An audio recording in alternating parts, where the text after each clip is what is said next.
Hello everyone, in this video lecture we'll be deriving the value of ROF, that is output resistance with feedback, for a non-inverting amplifier.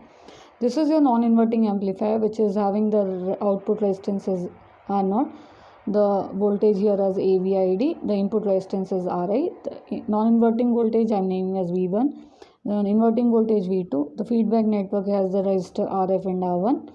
And you can see here we are applying an external voltage source V0 which is forcing the current I0 into the output terminal of the op-amp. So whenever we want to find out ROF, we need to look at the output terminal of the op-amp. ROF is nothing but output resistance with feedback here.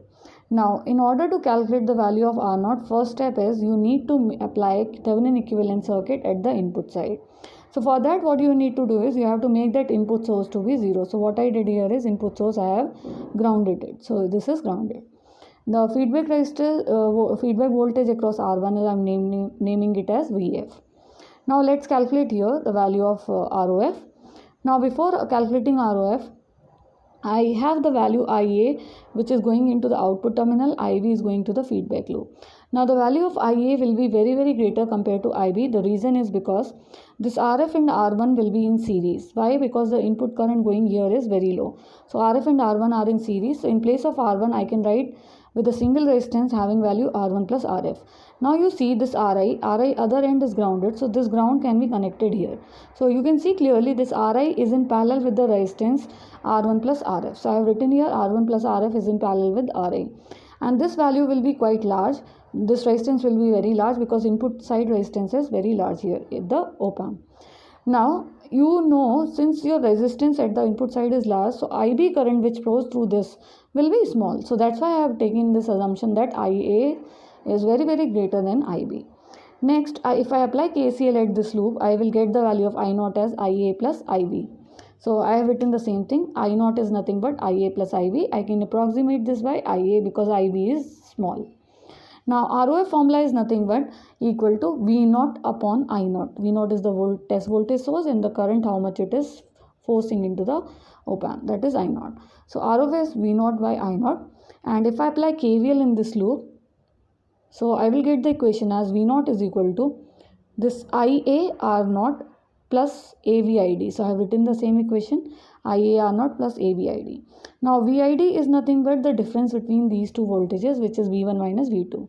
So I have written V1 minus V2. V1 here right now is 0. So VID is minus V2. V2 is how much? V2 voltage is how much? VF. So I have substituted here VF. So VID is minus VF. I am going to substitute here in place of VID. So this makes your value equal to V0 is equal to IA R0 minus AVF. Now next step what I am doing is I am making these terms on the left hand side of the equation. So this is becomes V0 minus IA R0 plus AVF is equal to 0.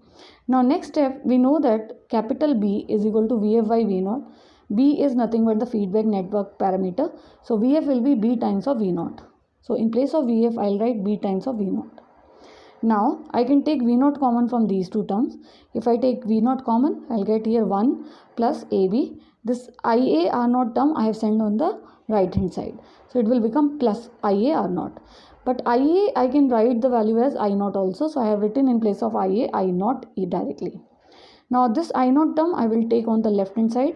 So V0 by I0 is nothing but R0 divided by 1 plus AB. This is nothing but ROF value. So you can see clearly here in the ROF value, that is the output resistance with feedback in non-inverting amplifier, reduces by a factor of 1 plus A beta.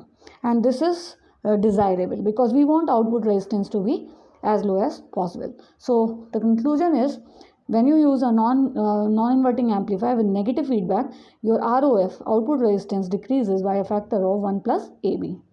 So that is all about your ROF value. In the next video, we will look inverting amplifier closed loop derivation, RIF value and ROF value for inverting amplifier. If you like this video, please subscribe to my channel. Thank you.